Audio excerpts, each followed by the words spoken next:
Fellow Falcoholics, what is up? Welcome to another episode of Falcons Trench Talk here on the Dirty Birds and Brews podcast. We're covering Atlanta's Week 13 victory over the New York Jets. Atlanta back to 6-6, took care of the Tim Boyle and then Trevor Siemian-led Jets. I don't know.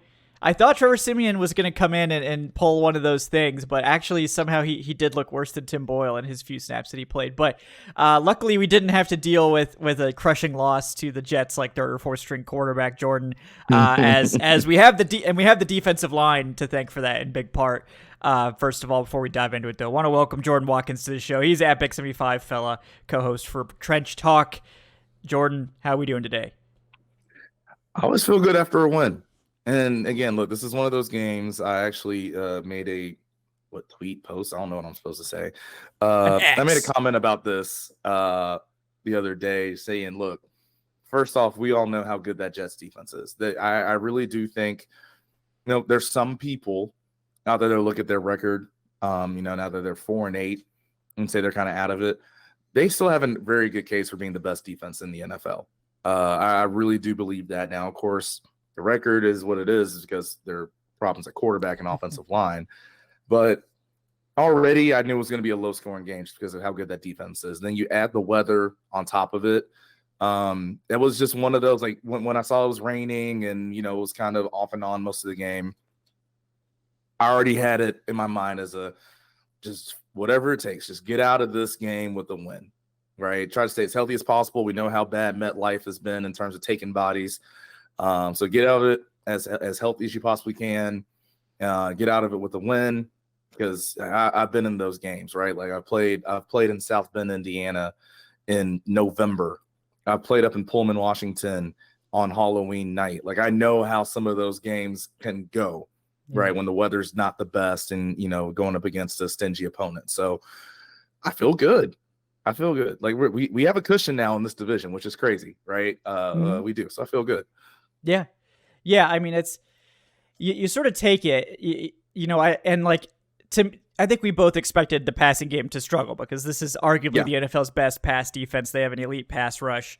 They have just a terrific trio of corners from the outside to the slot. And they have good safeties. I think their weakness is against the run.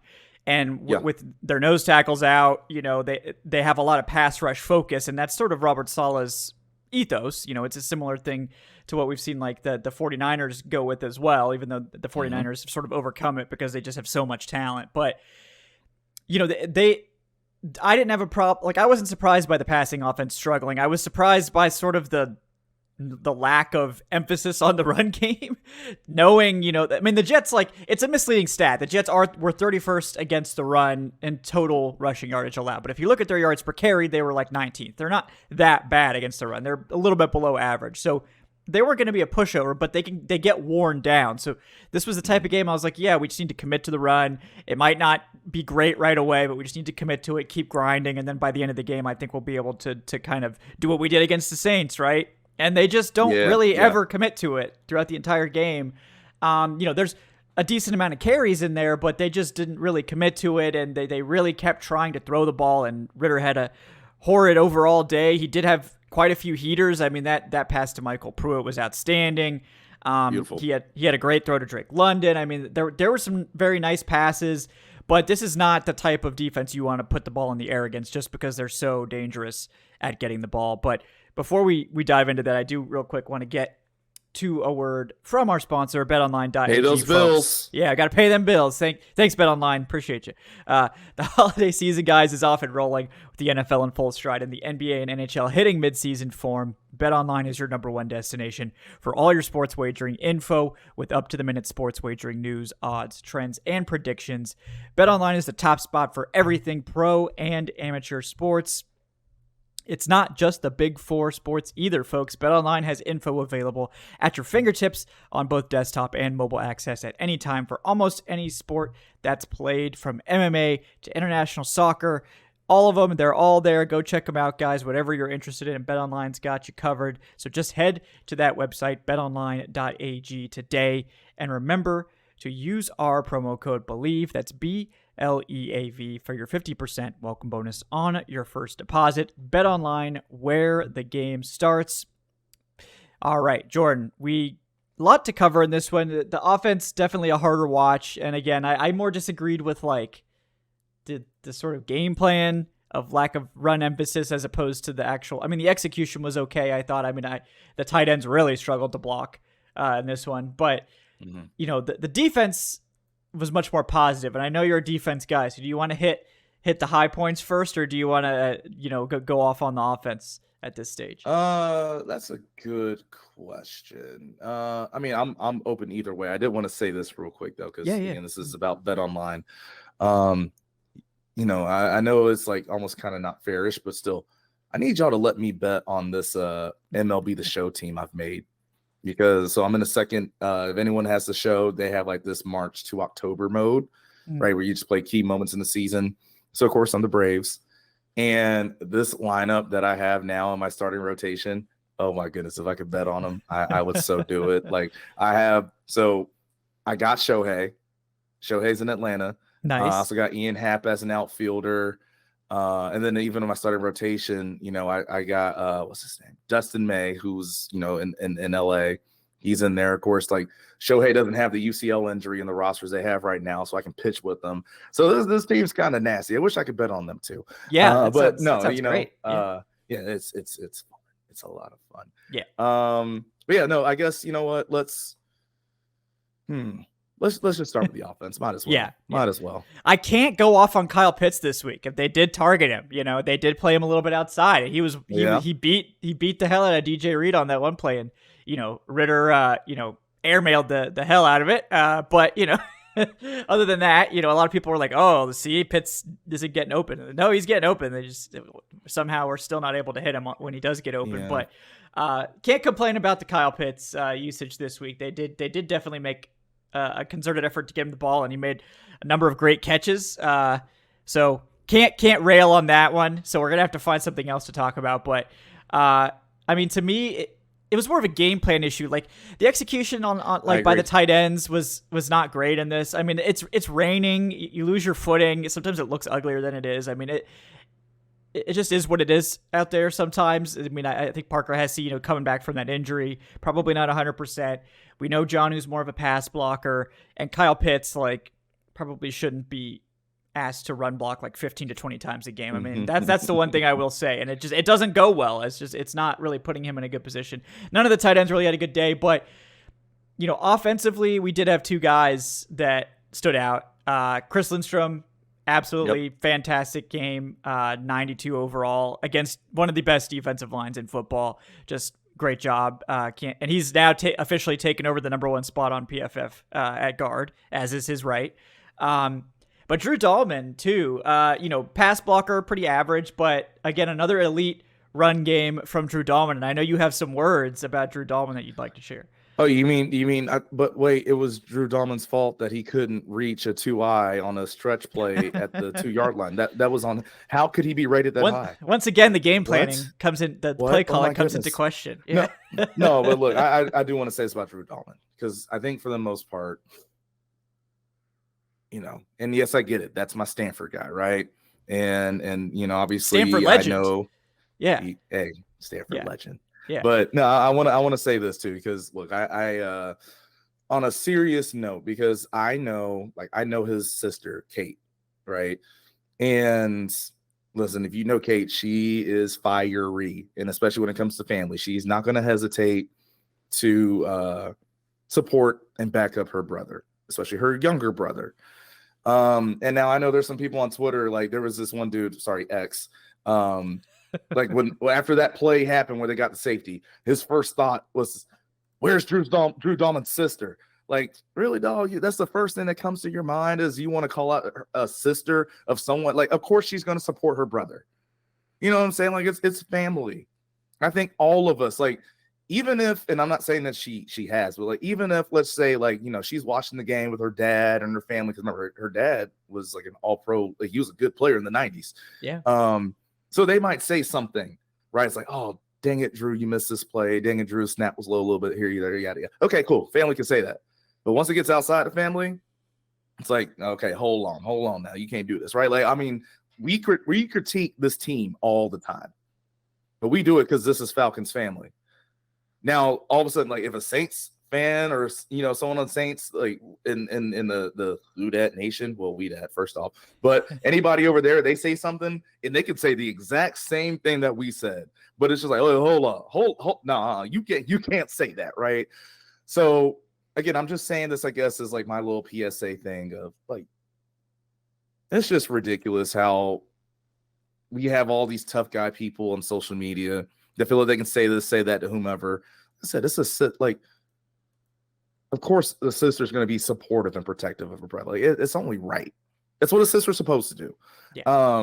So sorry, I had to get on, my little podium there for a second. But with Drew Dahlman, again, I'm impressed with him because again, I've just seen consistent improvement from him, and I think he's going to continue to get better. This is even what we saw at Stanford. He came in kind of light, and worked his way in the weight room, training table, you name it, to bulk up and really be a dude. Now, yes, I still, again, like I've always said, when he has size lined up right up against him, that's the one place and area I want to see him be better. But for the most part, the snapping issue, you haven't really been able to say too much about that last few weeks. Yeah, recent weeks it's right gotten cleaned up. Yeah. So like that's what I'm saying. My point of like him improving and being more comfortable there. So hopefully he continues to do that, because the way it's looking right now with this progression, we're going to have some questions on the offensive line the next few years, right? About maybe it's going to be at left tackle just because Jake's getting older, and we've seen him, lose in a little bit more frequently than maybe we have in the past. Obviously we've talked plenty about Caleb McGarry. I still think Bergeron's going to be a dude. We already know Chris Lindstrom's a dude. But if you have that answer at center, which is what is looking more and more likely like right now, that is huge. Yeah. Like that's really huge. I think about some of the centers that we've had on some really good Falcons teams as of late, right? Yeah. Todd McClure, Alex Mack. Like if you can have a transition to Drew Dahlman being a guy that can be there for years to come, that is really huge for what this offense could potentially be. So yeah, that, like I said, that's my my take on Drew Dahlman. But yeah, we do have to talk about this run game scheme and plan a good bit too. And I know you've got some things to say about that too. Yeah, I mean, on the Drew Dahlman thing, it's like I don't know what it is with fans sometimes, that it's like you can't just accept a good player. You have to have a great player, or it's like he sucks. And this isn't just Falcons fans; it's everybody. Like everybody does this. But I think people got so used to Alex Mack and Todd McClure and these guys that they forgot the years in between, that they're like, these were actually bad. Like, oh, this was bad. Like, so getting up to Drew Dahlman, who, is he as good as like the number 2 center according to PFF? Probably not. That's probably a little bit, he needs to be a better pass blocker before I would put him in like the Mount Rushmore of centers right now, which is what you would be if you were the number 2 center.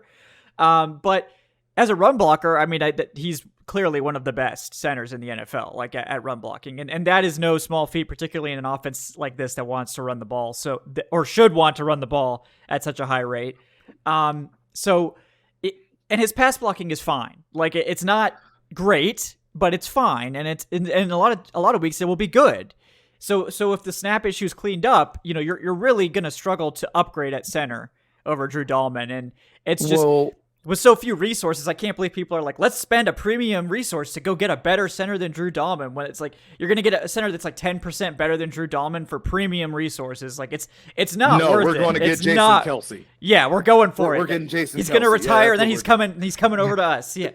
He wants to get out of that trash team, the Eagles, They wants to get out of there, I'm sure. So they've already put out I guess it's going to be the rumor, right? They're going to put Big Dom at center, because he's going to be a lot cheaper than Jason Kelce. So that's what's going to happen. But no, I mean, here's the reality. Like, let's remember, he wasn't technically supposed to be the starter just a year ago. Like, it was going to be Matt Hennessy. Hennessy gets hurt. So now it's like, Drew, you got to go. Now, on average, it takes about 3 years for an offensive lineman to truly develop in the league. And I know we live in this short-sighted world where it's like, hey, if you're not good right away, you're not this great player right away, then, you're a bust, you're a bum, we got to move on. But in the reality world of football, no, it takes time.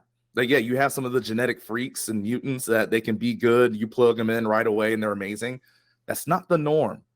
That is not the norm in football, especially when it comes to the line of scrimmage. So again, like, you got to put some context in all of this. And like I said, I see a guy that I see has continuously gotten better. So, like, what do we want to complain about here? Right. It's just like we have so many like fish to fry like this offseason. There's going to be, we have to get an edge, and we probably are looking at a quarterback or, potentially. I mean, I think it would be wise to get a tackle in here, not necessarily because we need him to start in 2024, but because, like you said, Matthews is getting older. He's not old yet. Like he's probably got 2 to 3 years left at least. But like, you never know with guys. Sometimes they can just keep going. Look at like Jason Peters. That man's like 41 years old and still playing snaps. Now, we're like 10 years away from that. So yeah, exactly. So, if Matthews plays that long, then we're set. But at this point, it's like you always want to be prepared. And we know that Caleb McGarry has his weaknesses. Like, he's a good run blocker, and he's a middling pass blocker. And sometimes we'll give you good games, and sometimes we'll give you bad games. And it's not unreasonable to want to upgrade that. I think it's that spot is more of a sensitive spot than Drew Dahlman at center in my mind. So if you're going to invest in the offensive line, you're probably looking to get, a developmental tackle on day 2. So you need an edge, you need a quarterback, you need a wide receiver too, because they're not going to use Pitts in that way. So you got to find I guess you have to get an actual wide receiver.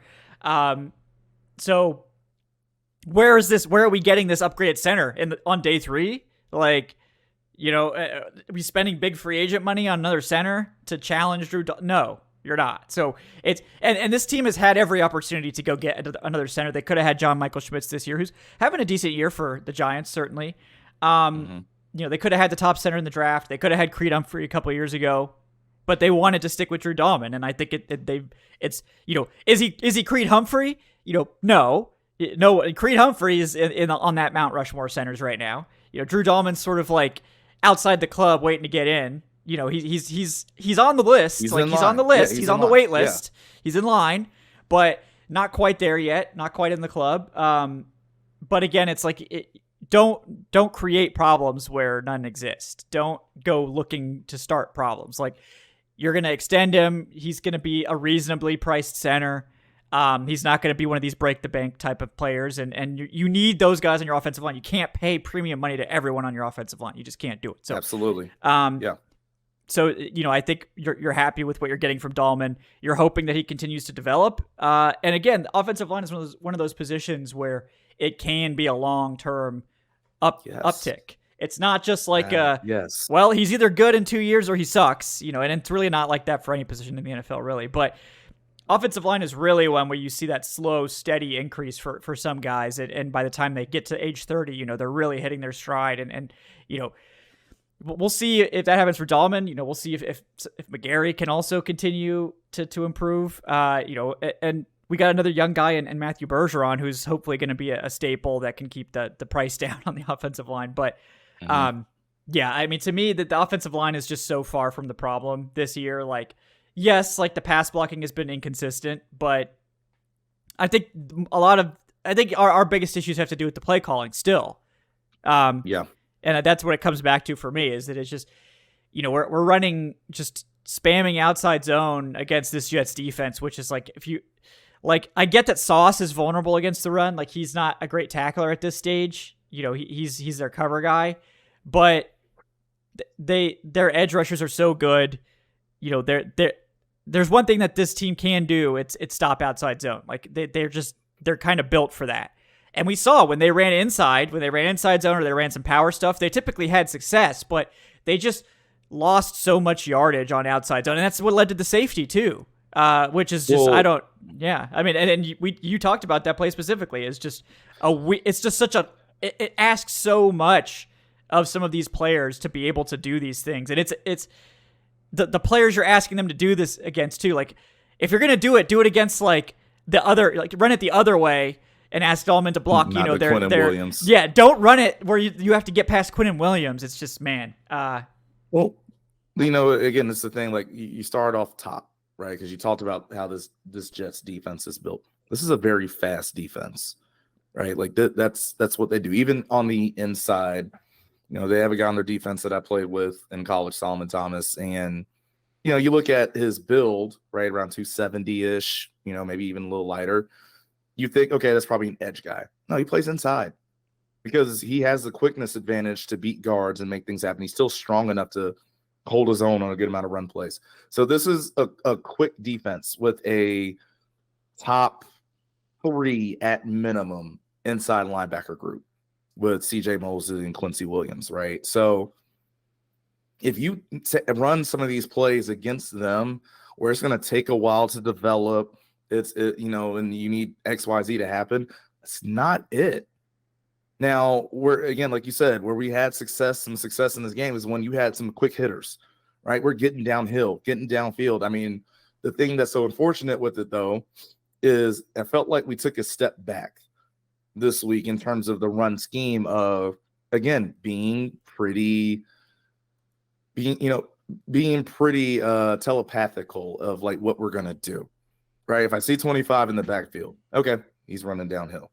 If I see 7 in the backfield, probably going to be something towards the outside. Because I think Bijan's his longest run of the day came when he rushed right inside of the tackle on the left side, right, 12-yard gain. And so that's, like I'm saying, that's what's just frustrating with it is we saw the success of attacking people and switching up who runs what type of run play just a week ago, just to go back to do it against an even better defense. I think that was really frustrating because, again, like we said, you talk about that play, unless Matthew Bergeron, like the only thing I can see that happened on the play is if Matthew Bergeron had a missed assignment. And I don't think he did, right? I'm just saying the only reason why I would say that is because if he was supposed to post first on that 2-eye, so that way you gave Drew Dahlman time to get over there, that's the only other way. Like, it's like, yeah, that kind of might have worked, right? But since you didn't get hands on him, again, you're asking a center basically to get over on a gap to block one of the best defensive tackles in the league. It's not happening. It's just not happening. Then, of course, it doesn't help either that Ashton Davis comes in and absolutely destroys Parker Hesse. But again, that play was just set up for disaster from the get-go, based off their alignment. So many things that can go wrong. So many things. Yeah, again, just based off the Jets' alignment, that play was set up for disaster. But and that's just kind of goes in with some of the things that we talked about. That's why I said during the game, like, run at them. You're not going to get the edge against them. The play before, they run like a QB sneak to get extra yards, and it gets like so many yards. It gets a lot of yards. You're like, oh, wow, maybe we should just run up the middle. And it's like, nope, we're going to do like a halfback stretch in the end zone. And what do you know? Safety. So it's just, yeah. And again, we keep coming back to this. It's like, the play call, I feel like the play calling is actively holding this team back. And it's sad because I think you and I both had a lot of hope for Arthur Smith and the way he was constructing things, trying to be different, trying to utilize this positionless football, but it's a mess. It's a mess right now. And this is a tough defense to do it against. Don't get me wrong. Like, sure, yeah. It wasn't going to be pretty this week, probably no matter what, but it's not like this is the only week that this has happened. I think that's, like I said, that's what's unfortunate. And again, I thought you saw last week against New Orleans of how when you do mix up who runs what, how it can be successful. Like we saw Algier run some stretch outside zone plays, and it worked. We saw Bijan hitting it right away, and it worked. You saw Cordero doing a mix of both, and it worked. So again, that mix and match with who's doing what, it showed that you can be successful doing it. But then we went back to this past week where, again, yes, this is an ugly game.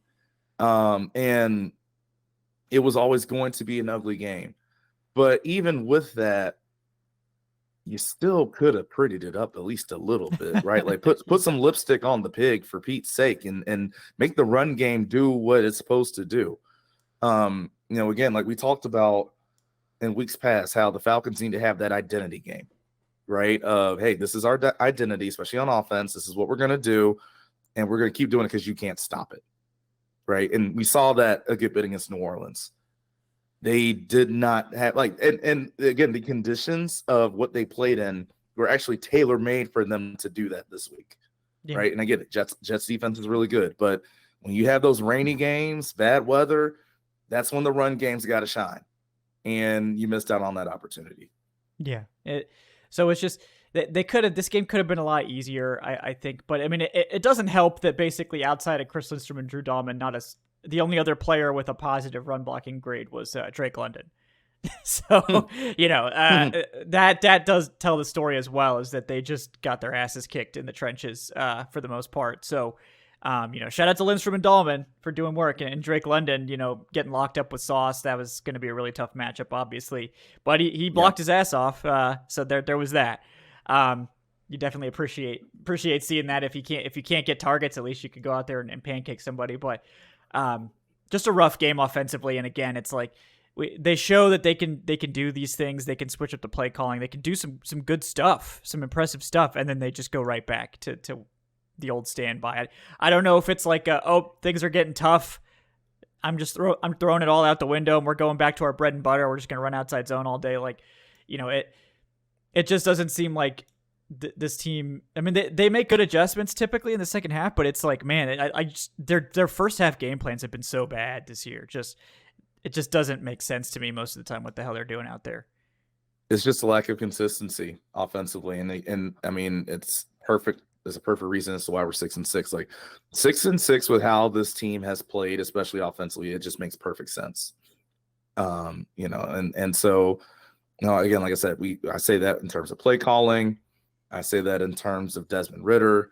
Now, again, I get it. 12 of 27 doesn't look good, right? I know he did have the one interception that was taken back because I think illegal contact. But even on that play, it looked like Kyle Pitts kind of let up, which we've seen a few times. And again, that's why I asked the question: did he not think he was part of the progression there? Like sometimes you do have dummy routes. Like, yes, it's like you're running this route because you're creating space for something else. Clear right? outs, dummy routes, whatever you guys want to call them. Yeah. So that's why I'm just wondering, like, did he actually think he was going to be involved in that or not? Which if he didn't, or he wasn't supposed to be, why did Desmond throw it? But there were other couple plays in there too. Again, like Desmond's 12 of 27 because there were a couple of drops too. Yes. Right. There were some drops, yeah. So that kind of makes things look a little bit different. Like I thought overall he was solid. Yeah. Right. Like it's the right home about, but I thought he was solid. But again, like it's just in the overarching theme of this offense. Again, inconsistency. Like we know he's been inconsistent at times. Like when the fourth quarter comes around, and more times than not, he looks like the best quarterback in the league. And then it's just a matter of, well, I hope the game's close when we get to the fourth quarter so we can get that Desmond Ridder, because you don't always get it. Yeah. And then again, like I said, with play calling, I've seen sometimes where we put some good drives together. Yep. And we do have that good play call in this moment to make this work and that work, right? Obviously the touchdown to Bijan on the mesh concept last week in New Orleans, which we tried to run again, and shocker, the Jets were ready for it. But when we ran it last week, that looked really good. It's like, oh, great play call. You knew what they're going to be in. You can get a one-on-one right here. And then we have others where we're scratching our heads. So, just no matter where you look for the most part with this offense, it's, again, inconsistency just keeps coming up. And that's what's most frustrating. It's not like they can't do it. They just don't do it every time. Yeah, exactly. And it is so frustrating, and you're absolutely right. And we need, it has to be better. We just can't. And that's why you'll probably continue to hear people question whether Smith should be the head coach, because it's, it even if they end up getting to the playoffs this year, which at this point they're on track to do, like has he shown anything to make you confident? Like this is working? Like is this really what we wanted going into year 3? The answer is absolutely not. So, I'm sure Dave Ragone's getting scapegoated and fired. I'm sure it's going to be, well, we didn't have the quarterback, which again was a problem of their own making. Yes. So, I'm not going to be convinced. I at this point, I think it would be a shock if Smith was fired. We knew it was a long shot, no matter what. They probably would have had to fall apart because, again, Smith's seat is cold. This was a long-term plan. They're going to give him time, but in the spectrum of things Smith could have done to make you think, to feel good about this team and to feel good about his leadership and play calling, this is close to the worst case scenario, because it feels very uninspired. It feels very difficult.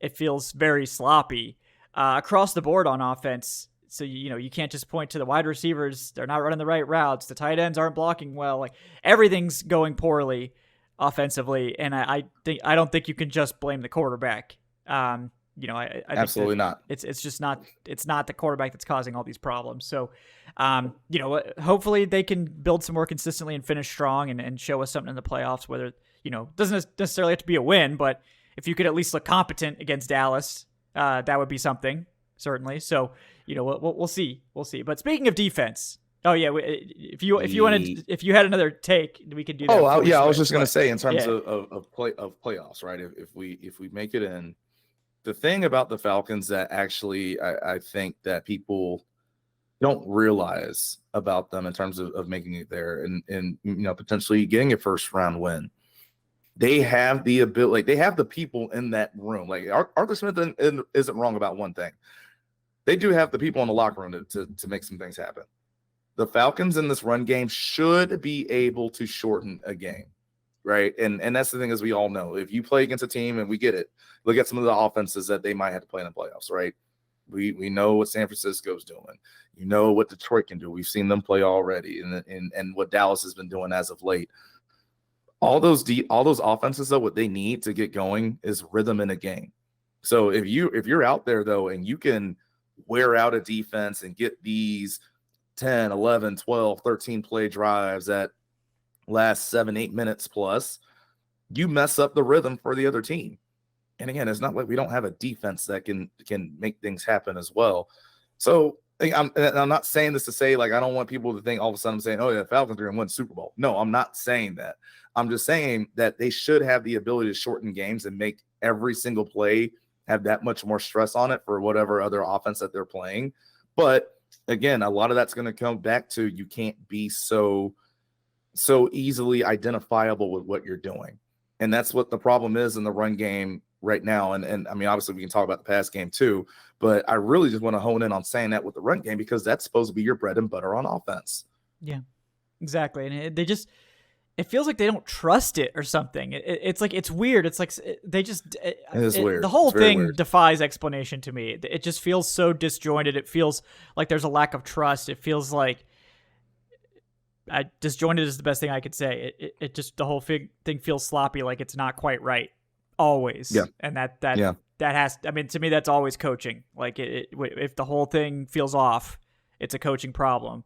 I agree. Because these are professionals. This isn't a high school team where it's like, well, maybe these kids just don't know how to play football. But even in the high school level, you should be able to get your guys to run wing T or something. Like, come on. Like, there's always ways to coach up or help with like talent discrepancies, right? I mean, how many times did we see Paul Johnson at Georgia Tech give Georgia problems? Yeah. And you're going to tell me that Georgia Tech was having all the 4-star, 5-star guys that Georgia was getting? No, but because they were coached so well and that triple option's hard to stop when you run it right, they had some success. Mm-hmm. Not again, I'm not saying that they owned that rivalry when it was there, because they didn't. Like, again, Georgia is still pretty good, but that triple option gave teams. We saw a team make an Orange Bowl and beat Mississippi State running a triple option. I think that was 2014, I think, when Georgia Tech did that. Like, so, I mean, how many times have you seen, Navy was really good, whether it was Paul Johnson there too, or Ken, oh my goodness, I forget what his last name is, but Navy had good teams running it. List goes on and on. So, we ran a bit when I was at Woodward, a little bit of a sense of a triple option. Again, we weren't the most talented team, but we were disciplined and made things work. And right now, like you said, to your point, it's, I think overall in terms of the scheme that we have, it can work, but the way we're putting it together is just making it that much more tougher. Yeah, it's tough. To me, it just looks like they think that their players are better and they don't need the scheme to help them out. They're just you guys go run your routes and we know you're going to beat your guy. So there we go. It's fine. But in the NFL, the scheme has to help people out, because guess what? Everyone's good. Everyone's great. Everyone's good. You can't just depend on your players to be better than the opponent in the NFL.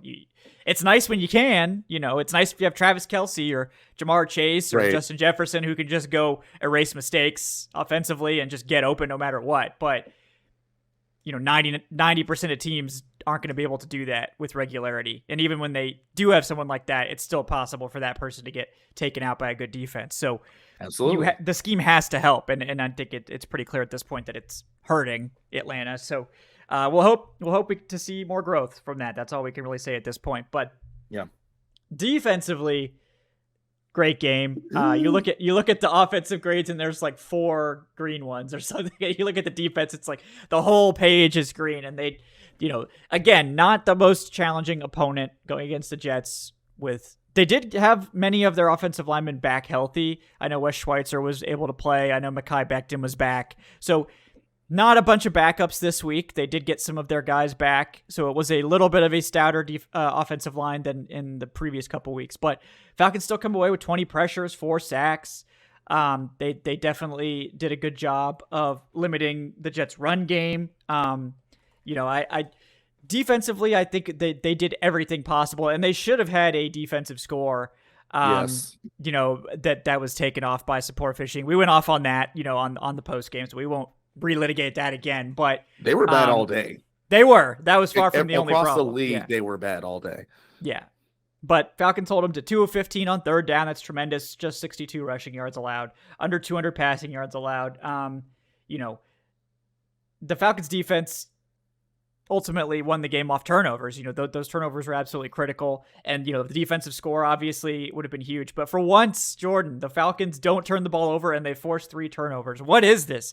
I've never seen this team all year. So, man, I tell you what, it does feel good to be on the plus side of the turnover margin, because even in the past, when we see this defense force turnovers, the offense also turns it over. Gives it right back. Yeah. So yeah, exactly. So no, it was really good to see that, because I think overall, I'd be interested to see what our turnover differential is. I know our plus minus in terms of points is -14. I'm pretty sure we're still in the negative in terms of turnover differential as well. Yeah. So that was good to see. And again, you had some of your usual guys doing it right, like Jesse Bates, again, first team All-Pro safety, coming up with another interception. But it was also good to see Nate Lamon force a fumble. And, and part of why he was able to do that was because Clark Phillips was there to make a tackle. It was good to see Richie Grant, who had to kind of switch up his defensive abilities and responsibilities this week because of the injuries. And, of course, DeMarco's been playing a lot better. Also, that hot mic for him was hilarious. And so you saw he had to, switch things. Also, I found out. So we're -3 still in turnover differential on the season. Mm-hmm. But it was good to see other guys get involved in the turnover making game and making things happen in that way too. But I think that overall goes back to what we said with last week coming off the bye week and again in the New Orleans game. It looked like and felt like there were more people flying to the football again. And we didn't see that the last couple of weeks before the bye, right? Now, whether it's just guys were tired or whatever the case may be, it wasn't happening. Yeah. So the fact that it's starting to show up again, and again, they're reaping the rewards for it is, that's definitely been something that's good to see. Yeah, I mean, Bud Dupree finally finished. Jordan finally got the 2 sacks, and it's like it's really frustrating because Dupree, I think, has been generating a lot of pressure. I think he's like 3rd on the team in pressures and has a very respectable pressure rate. It's just not being able to convert it to sacks. He gets 2 today. Good for him. Makes 3 stops against the run, forced a fumble. So it's, again, you really like to see that from Bud Dupree. The Falcons desperately need that impact presence there. Arnold Ebiketie just has the 1 pressure. Again, only plays 17 snaps. 11 of them are pass rush snaps, but does get the 1 sack on those snaps. And it was the clincher. It was the huge game-ending sack there by Arnold Ebiketie. And then we also saw, I think, a respectable performance from Lorenzo Carter, doing really well against the run. Carter's just really sound. You can tell he's very smart.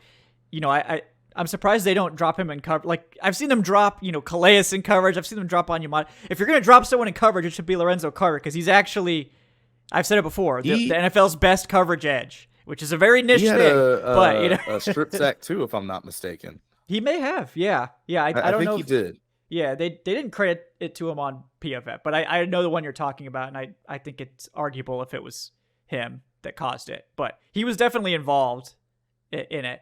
But again, he also Yeah, has 2 run stops, and that's a big, big boost. And Onyemata obviously still playing well. You can tell he's not quite 100% off that injury. He's not David Onyemata of the first 8 weeks or whatever it was, but yeah. definitely still a positive presence. And another guy I would say that finally I think is starting to come around a bit, Zach Harrison, I think has started to look more comfortable. Sure. Not necessarily playing a ton, but when he does play, I think he's been doing well. So glad to see that. I know Kentavious Street had a bunch of pressures too.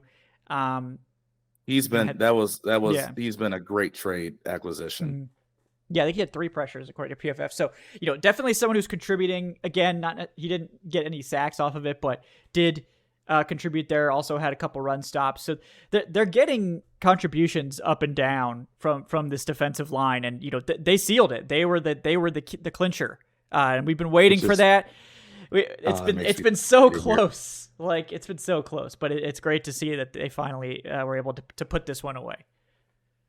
No, I mean, and that's the thing, right? You always at the end of a game, you need some guys that can make some things happen. Also, I realized I got it twisted. So Arnold Ebiketie was the one that got the strip sack, but Lorenzo Carter, I think the play before, he chased Simeon out the pocket and he hit him when he was trying to throw, so it was like an incompletion there. That's what I got mixed up. So my apologies on that. But no, to your point. There is really a thing, and I get it with pro athletes. I think everyone probably thinks and feels that, they should always be confident. They're in the NFL. They make XYZ amount of money. No, there's some times where things can be streaky, and a lot of it is confidence, not even just in yourself, but as a unit as a whole. And so, again, with this defensive line, because we've talked about it, right? And, of course, we're not going to say all of a sudden that we don't need to draft an edge or bring somebody in this offseason. No, you absolutely still do. But I think overall they're starting to get this sense of feel to them of like, man, at any given time, any of us can get this pressure. Anyone can get this QB hit. Anyone could potentially get a sack, right? Like I think you've seen an uptick a little bit from the outside, and it's good to see, right? Arnold Ebiketie's had a sack. Was it 4 of the last 5 games? Something along those lines. Yeah. Again, you talk about Lorenzo Carter, Bud Dupree. He looks like he's winning more and more. Now, of course, we love to see him get the quarterback down a little bit more, but again, he is winning those one-on-ones a little bit more often, as we go on further in the season too. So it's one of those things where sometimes it's contagious, right? Like just like in basketball on a team with 3-point shooting, there's one person starts going off, and then this person starts going off, and then now all of a sudden everybody's hitting threes. Also at the same time, it can go the other way, right? We saw the Houston Rockets in that game 7 against the Warriors where they missed 27 straight 3-point shots. Now that doesn't mean that they were all bad 3-point shooters, and they weren't all bad shots. It's just contagious like that sometimes in sports. It is. Yeah. And it's the Falcons already have surpassed last year's sack total. They still got 5 games to go, which again is not necessarily saying much given last year's sack total, but they're up to 26 sacks now, which is, resembling a competent, pass defense at this stage. So obviously you like to see that. I mean, they're still, close to the bottom of the league in sacks, but again, it's like their pressure rate is pretty good. It's in the top 10. They just haven't necessarily converted a huge number of those pressures into sacks. That's been an issue. Again, they're still the lowest team in the top 10 in terms of sacks. Almost everybody in the top 10 has 30 plus. There's only one other team that has less than 30. So, or 2, excuse me. The Lions, the Falcons actually have more sacks than the Lions. So, didn't think that would be happening. But, and then you'll see teams like the Arizona Cardinals who have the lowest pressure rate in the NFL and have 32 sacks because reasons, just because. When you get there, make it work. Yep. When you get there, you don't get there often, but when you do, yeah, the Falcons have 104 pressures and have less sacks than the Cardinals, who only have 75 pressures. So they have an absurd conversion rate, but hey, sometimes it's better to be lucky than good. Well, and that's the thing. I don't even to an extent, right? I guess with that, it's like that's not even necessarily being lucky. It's right. Again, if you get there and you get quarterback down, get your job. Yeah. Mm-hmm. So so they're getting better with the pass rush, but again, they still need those impact guys there. That's what they're missing. I think they have like a stable of guys that are all sort of solid players. They just don't really have that impact guy, and I think that would, we're probably about to throw the bag at Bryce Huff, guys. I hope it works. I hope it works out. He's certainly been playing his ass off this year and has been a great, complimentary pass rusher there. Never really had to play all the snaps, but that's probably what you're looking for in free agency. You're probably not getting any of these premium sure thing type of guys. So, we're gonna have to take our chances with Bryce Huff. But I do like Bryce Huff better than Dante Fowler. So, I'm happy. I would definitely be happy. Solid this year. Well, like apparently I agree with you, Dan Quinn, when he gets out of Atlanta, can turn all these players he likes into great players. But in Atlanta, it just didn't work out. So, but yeah, so they certainly have room to upgrade there on the edge, and I think they probably will draft and sign someone if they can. But I think on the interior with if Grady Jarrett comes back, you're starting to see like they have basically everything they need. Like, I mean, obviously you could potentially upgrade some spots. Taquan Graham has not really come on the way you want, but I think Contavious Street, LaCale London, hopefully he'll be back soon and we can see what he looks like. You've got Onyemata. Maybe, if Calais Campbell wants to play again, be happy to have him back. They have a good rotation on the interior. And I think if they get like Grady Jarrett and LaCale London back in here, then it's a very deep group as well. So hopefully those guys will be able to be back healthy next year, and we can have that group more or less solidified. Yeah, it's everything in context, right? Like Taquan Graham, and I mean, look, we're still seeing it with Kyle Pitts. When you come off certain knee injuries, it takes a little time because again, with the group that you talked about, it was a struggle at times for TQ in that game, getting pushed back on Sunday. But again, I can say what I think about him right now as a player, but there's still a difference of what I think of him overall as well. Like, I think he's still a pretty good rotational guy, right? But again, it's how healthy is he? How confident is he in that knee, from coming back from last year? So that's part of it. And again, like I said, unfortunately, because of the injuries, and again, with David Onyemata not being 100% too, we're now looking at all those guys in the interior in a different light, because it's okay. Obviously, you got your two guys, Grady Jarrett, David Onyemata up front. But then it's like, oh yeah, we got to rotate to an Albert Huggins, or we have to rotate to a LaCale London, or whomever else. That works. I can live with that. But then if you're talking about them now being starting guys, yeah, it's a different light than what their ideal and your optimal spot for them would be. And again, no shade or disrespect to them at all is saying that. It's again, like, think about the two guys we're talking about, Grady Jarrett and David Onyemata, right? Like two of the best in the league. So again, right, like, just think about this. If you have those two guys healthy and playing, and you bring in Contavious Street with how he's playing, like he's a reserve guy. Oh my goodness, that's a great 3-person tandem, right? Or 3-person trio. So again, it's just a matter of perspective with that too. But yeah, like you said, it's on the outside. You really bring one of those guys in, whether it's in a draft who can be a dude, or we do hit a home run again on the defense and free agency. I think that defensive line and the thought process around it and how good they are looks a little different. Yeah, I think so too. So I think they're a lot closer than they were a year ago. That's been one area where they've made massive strides, even though it's not where we want it to be yet. It's definitely much closer. And I think with the defensive line, we could say it could be a year away now. Like, one good free agency draft period could take this unit to where we've actually wanted it to be for so long. So hopefully we do see that. Fingers crossed. Yeah, and again, another part of it too is the whole idea of complementary football. You see this with the Jets sometimes. Again, like I said, that they have a great case for top defense in the league, right? Like I really do believe that. But what happens is, because they're on the field so much, you get worn down, right? Going towards later parts in the game and whatnot. So that being said, it's like for the Falcons, you'd love to see this offense be a little bit more productive.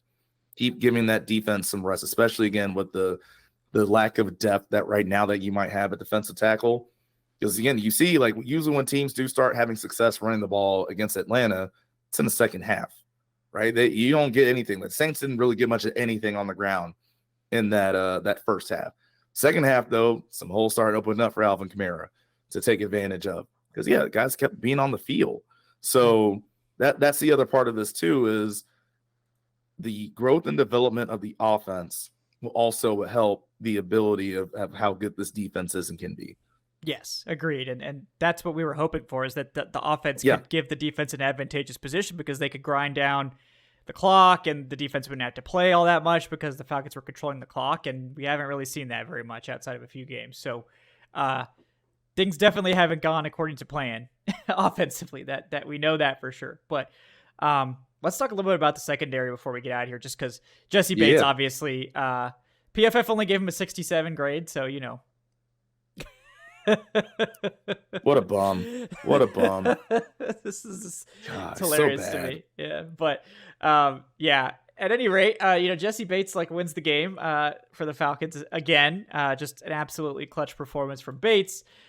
We did get to see your boy Clark Phillips and my boy Clark Phillips play outside corner. Jordan, what did you think about that? Finally got to see our man do what he does best. I'm so surprised. Clark Phillips, who was really good as an outside corner in college and a first team all pro, all Pac-12 and all those accolades. I think he was an All-American too. Yeah, as an All-American on the outside, was really good playing on the outside. I'm so shocked. No, look, the thing for me is I'm really happy for him, right? Because obviously coming into this year, the big thought process for him is that if he is playing, he's going to have to try to fight out somebody for that nickel spot. Now, good news, bad news, right? In terms of he wasn't. Good news is because D. Alford's been pretty damn good, right? But now you come into a situation where it's like, all right, well, we need you to play outside. And again, you're going up against a very good receiver a good bit of times, right? In Garrett Wilson. And I think he had the one holding penalty, which, okay, I guess you're going to call holding on that. But besides that, he had a good game. Again, he was involved on the tackle when Nate Landman comes in, punches the ball out.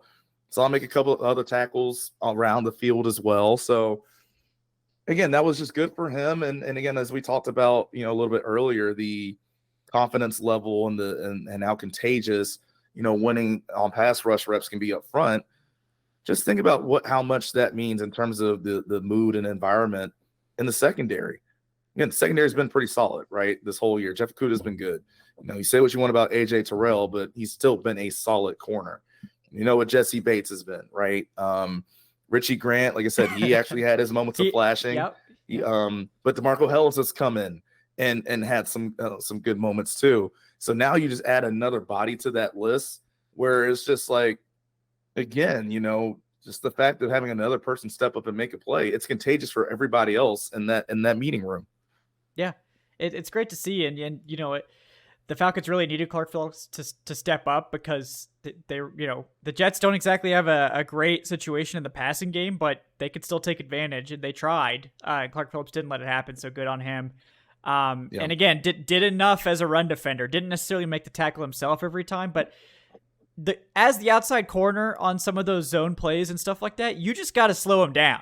You just got to keep him from getting past you. You don't have to finish the tackle. You just got to keep him from getting past you. Make him cut it back inside. Either string him out towards the sideline or make him cut back inside. And he did that. And, PFF roasted him for it. They're like, oh, he didn't tackle. He missed all his tackles. I disagree entirely. I think he did a fantastic job against the run. So, it's nice to see that. DeMarco Helms played 50 snaps. The Falcons really went with a 3 safety look in this for a lot of this game. And some of that had to do, of course, with Nate Landman getting hurt at a certain point. Yeah. But that was interesting. Richie Grant missed 100% of his tackles, according to PFF. But, he did have I think he got that sack. That was a nice blitz. He got some pressure. Yep. And, I thought he actually had a pretty decent day in coverage, so that was nice. But yeah, Richie Grant stays being one of the most up and down, frustrating players, UCF legend. So I can't slander too much. But we didn't have to watch Mike Hughes though, Jordan, and that to me was that was a big step. It wasn't Mike Hughes coming in when AJ Terrell came out, and Phillips even seemed to leapfrog Trey Flowers, which was a little bit surprising to me. So, again, we've talked about this too. Trey Flowers is a tight end matchup corner, not an outside corner that you just play against everybody. So, I'm excited to see what Clark Phillips can do. We may need him this week against the Bucs. Now, I don't recommend matching him up against Mike Evans. That's just really asking for trouble. I know. Honestly, it should be Jeff Okudah, but Jeff Okudah did not have a great game in this one. That's for sure. So, well, and again, it's all about matchups, right? Again, Jeff Okudah, with as aggressive and physical as he is, it's why we talked about it the last time we played Tampa. Yeah, that we wanted to see him against Mike Evans a little bit more often. And again, that's not to say that AJ Terrell isn't good. It's just when you think about certain matchups, like certain things for certain guys works, right? Again, using the basketball reference, I think we all agree Kevin Durant's kind of a good scorer. Like he's made a solid career for himself, right? Pretty good, yeah. I remember, years ago when they would play the Clippers in the playoffs, Chris Paul could guard him. Right. And you think about that size, it's that shouldn't happen. But again, just sometimes certain matchups for certain people is just not right. And again, with as physical and as big as Mike Evans is, put your more physical, bigger corner against him and let AJ do what he does best. And that's bully up on smaller receivers. Right. That just would make sense. Now, of course, we got to see what happens with AJ in terms of, the whole concussion protocol. Hope he's doing all right. Because again, concussions are they're so up in the air. You can feel like you're getting better one day, and then all of a sudden the next day it's horrible. I've been through that. So hope he's all right. But again, that's what I would see and hope that the Falcons do. And of course, one thing too, the secondary. Again, I just want answers, right? I don't even want to say it's wrong. I'm just so curious as to when the Falcons, again, when they're in cover 2, because we saw, Tim Boyle and Simeon both. They did a pretty good job of hitting hole shots, and it wasn't like Jesse Bates wasn't flying over there to make a play or anything like that. Why do we not get hands on receivers at the line and cover 2? I'm just really curious as to why we don't do it. Yeah, I don't. I couldn't tell you. Again, you have a really good safety back there, right? And Jesse Bates, you have a really good one, but asking him to cover all that ground, and you don't throw off the timing, that's asking a lot of him to do. Yeah, exactly. So they gotta do something about that, because that has been something consistently that's been wrong week in and week out with the way that he plays that particular coverage. And something's got to give there. But we'll see what happens, because with Terrell, look, we saw Chris Olave come back from his concussion in less than a week. That can happen, or sometimes it takes weeks. Mm-hmm. Dorian Thompson-Robinson of the Browns, he's been out for multiple weeks. So we don't really know. Maybe Terrell will be back, maybe not, but the Falcons do at least have somebody in Clark Phillips that we know can play. And then, at that point, it's it really needs to be Jeff Okudah following Mike Evans wherever he lines up, because there's, you don't want Clark Phillips on Mike Evans. It's just that's the situation where that high. To be fair to Clark Phillips, he played Drake London extremely well. So he and Mike Evans are pretty similar athletes. I think Mike Evans definitely faster. But just, that's asking for trouble. Rookie on Mike Evans. Just let's maybe not tempt fate with that particular matchup. But absolutely, we'll see. And then obviously we hope that Nate Landman's okay. It looked like it's not considered to be a long-term knee injury, but we don't know if he'll be able to play this week, which would mean Andre Smith coming in. Probably more Richie Grant in the box with those 3 safety looks too. Yep, probably the more of that. So we'll see. We'll see what happens with all that. But yeah, definitely an interesting matchup coming up. But the defense sealed this one. Maybe they could do the same thing for us against the Bucs next week. But yeah, Jordan, I think we covered all the bases. We a lot of things to touch on in this trench talk as the Falcons do officially get back to 500 and now have a chance to really take an iron grip of the division if they beat the Bucs this week. So we'll see. Crazy to say. It is. If they do, they'll get to sweep over the Bucs, and they'll go up, probably multiple games on everybody else, and then almost seal the divisional record tiebreaker, almost. So we'll see. And this Bucs team did almost lose to the Panthers, legitimately. So, but we'll see. Maybe as long as the Falcons can take care of business at home, where they've tended to be a little bit less bad, we should be good to go. So, we'll see how that goes. Yeah, it'll be interesting because again, I'm assuming, and I know things are kind of crazy right now in New Orleans too, but they're going to beat Carolina. But overall too, like I want to say this because I know we're getting to the point where we're seeing what everyone else is doing. Even just for your own self-esteem, like 7-6, you feel so much better than 6-7. Yep. And you haven't been over 5. When's the last time? Like honestly, I'm asking not even just you. This is more even like one of the rhetoricals. When's the last time that this team was over 500 this late in the year? 2017. So 2017 exactly. Like it's been a while, right? So again, this is why I went on that whole rant about people saying, well, they're just gonna play themselves out of a good draft pick and lose in the first round. I mean, lose the first round of the playoffs. I'm like, I don't care. Yeah. Build a winning culture and a winning feeling in that locker room, and also let other people know and see, like, man, if they just had this. I could be that guy that goes in and is that they need to be even better, go to that next level. But yeah, like I want these guys to go to have a certain feel about themselves, be over 500. And like, look, we're still going to laugh when they show the postseason race graphics, right? And we're 7-6 and everybody else who's a division leader has like 3 or 4 losses, but still it'll look better than being like, oh yeah, we're 7-6. We're 6-7, but we're first in the division, because like I was watching the Sunday night game with my girlfriend, and she's a big Niners fan, and so we were literally just talking about the postseason, and I'm like, yeah, we're winning our division right now, and so literally as soon as I said that, that's when they put on the graphic. And I'm just going like, yeah, one of these things is not like the other. Yeah. First place, baby. Yeah. She got like a good laugh out of it. So like I said, again, obviously we're in first place, which is good enough, right? But you feel even better about yourselves with a winning record.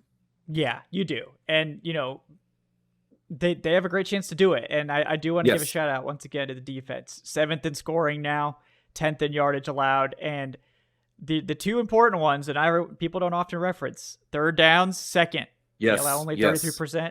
Red zone, number 1, allowing only 37% of touchdowns in the red zone. So that carries in the playoffs, y'all. I'm just saying that carries. Those are the two that really matter. And I mean, obviously all 4 matter.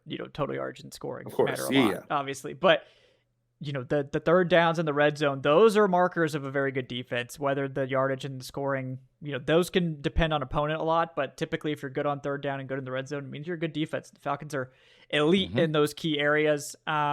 So the defense had their little slump on that 3-game losing streak, and outside of those 3 games, really the most points they've allowed outside of that 3-game losing streak is 24, and they've done it twice. And everything else has been, most of the other games have been in the teens. So, this defense is capable of doing it. We're going to need the defense to kind of carry this team the rest of the way. Certainly, maybe.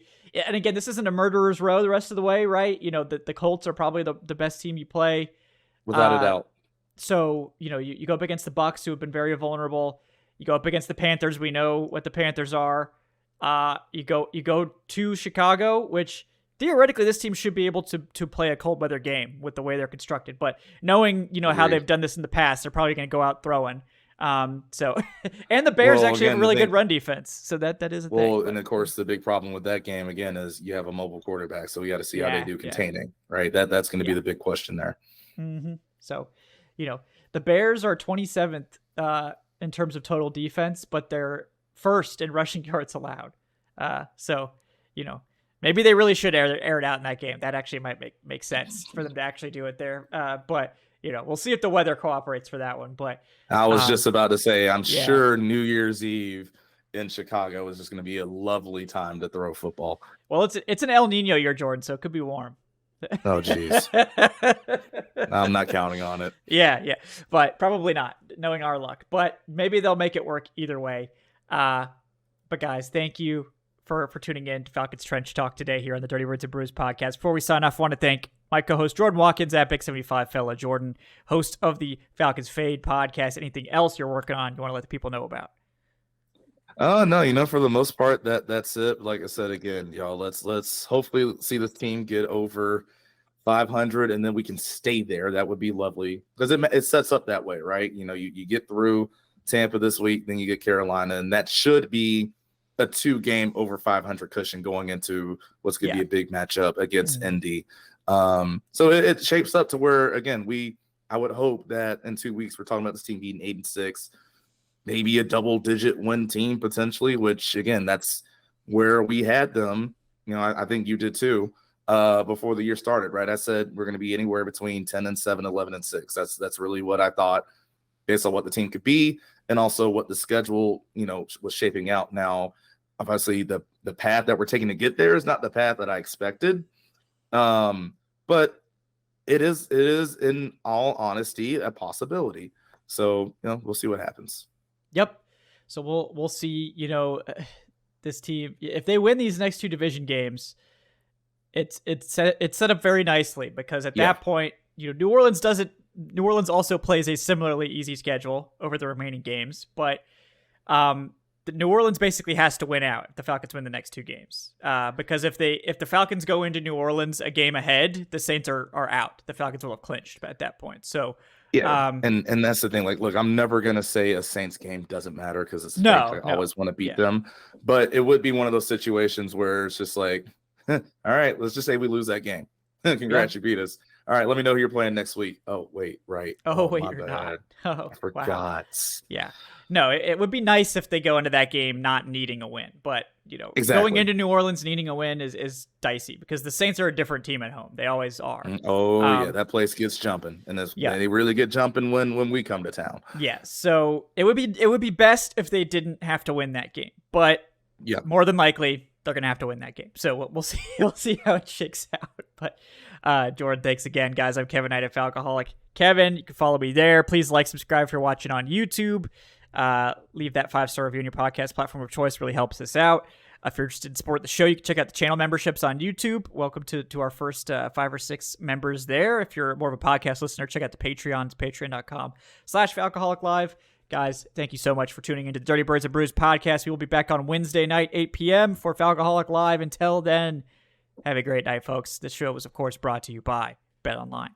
So until then, have a great week, folks. We'll see you on Wednesday.